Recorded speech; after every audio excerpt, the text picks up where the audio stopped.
do. Yeah.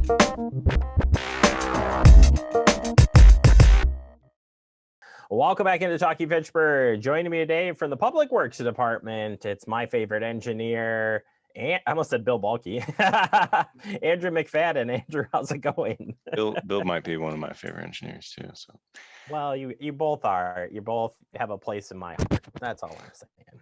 And Andrew, welcome back to the show. How are you doing? And how's construction? Great. Yeah, not a whole lot of paving or anything going on today with it raining, but yeah, definitely getting some roadways torn up, so we can still do that in the rain, which is great. That is great. And we have seen and heard some good ripping and pulling and everything else as they now work on the southbound lanes of North of Fish Hatchery Road. I almost said North Fish Hatchery Road, but I'm just going to stop right there and say Fish Hatchery Road. Andrew, tell us what's going on. Yeah. So we got the switch done last week, and that all went pretty well. And so, right now we have a lot of the road torn up. You'll see a big pile of concrete out there that will start to get pulverized starting next week. So, see it while it lasts, because it won't be there for long. But yeah, so and that's primarily the work happening right now. The utilities, I guess always one of the first parts of these jobs is the utilities come out and address the conflicts once we have the road torn up, so they can get access to their conflicts and remedy those before we get in with the storm sewer and road base.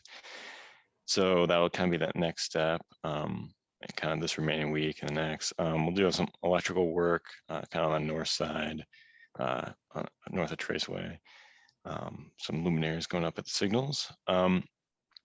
But yeah, I will note that some of the bus lanes will be closed north of Traceway.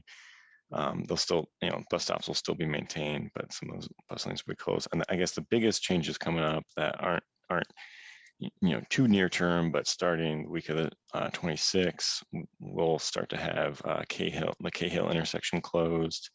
And then following up from that, the week, basically, early August, we'll have High Ridge closed. And so we'll be starting to close those intersections, but just note that Cahill and High Ridge won't be closed at the same time. And then Caddis will follow that, and we won't close Caddis. We'll just kind of be shifting it. So just keep that in mind. Those intersections, I know I've seen some backups. We are looking into that. We're going to record them this week and make some changes to the timing starting next week. So hopefully we can get some of those delayed smoothed out and everything working, as good as it can with half the road closed now. So. Yeah, absolutely. And we anticipated some of these road closures at the intersections. So it takes about a week to build those up, Andrew? Yeah, so we have a 12-day closure for each. So that's calendar days. So we can't, expect that. And that's kind of all outlined in the updates. But, we'll know more as the month goes on and kind of refine that date. But definitely.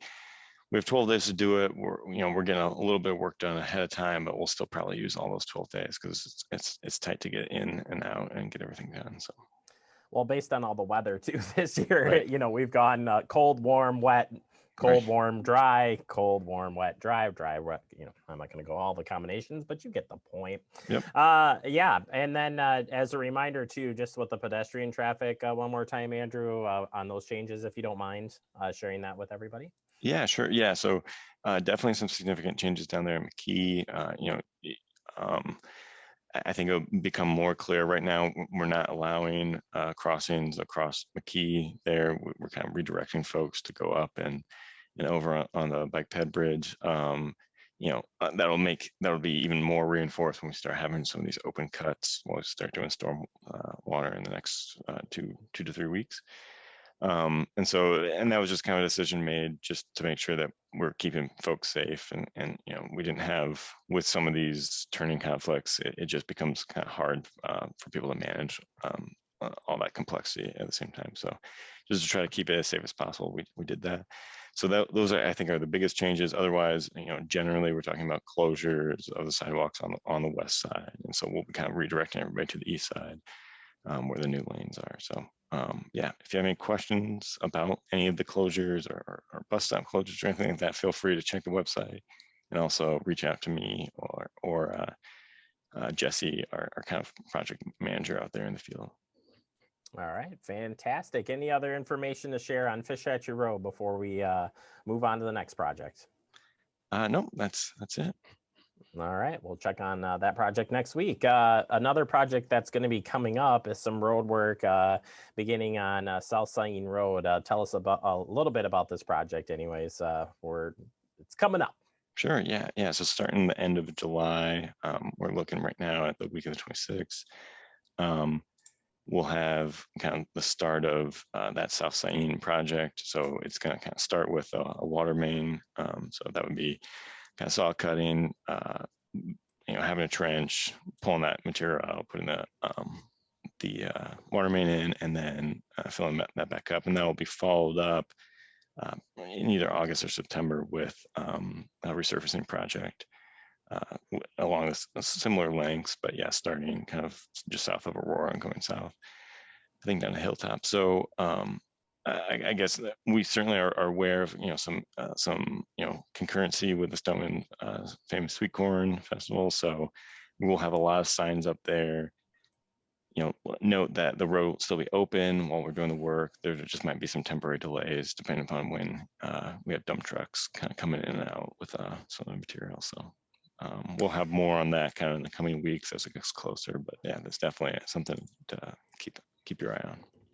Yeah, so basically access will be maintained on South Saline Road between, I'm just going to say Lacey and Irish, just to kind of put it in a bigger perspective there as that work goes on. So just be ready for some delays. And yeah, access to the Stoneman, the sweet corn is in there. So people like to pick up that sweet corn. That happens right around the same time that this closure goes into place. So we'll keep everybody up to date, or not closure. See, I told you I was going to say closure, right? This work begins. I even wrote work begins, not closure. But either way, we'll pass on the information as it comes in. Finally, any on the other side of Saline, down on McCoy there and 14, any updates on that project?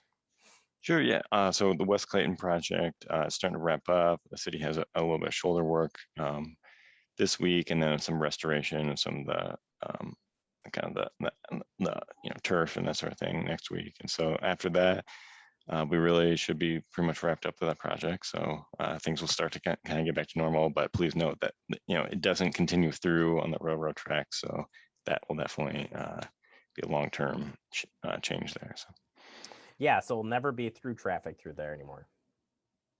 Well, never say never, but certainly not for the foreseeable future. All right, Andrew. Well, I appreciate your time as always. We'll check back in with you next week.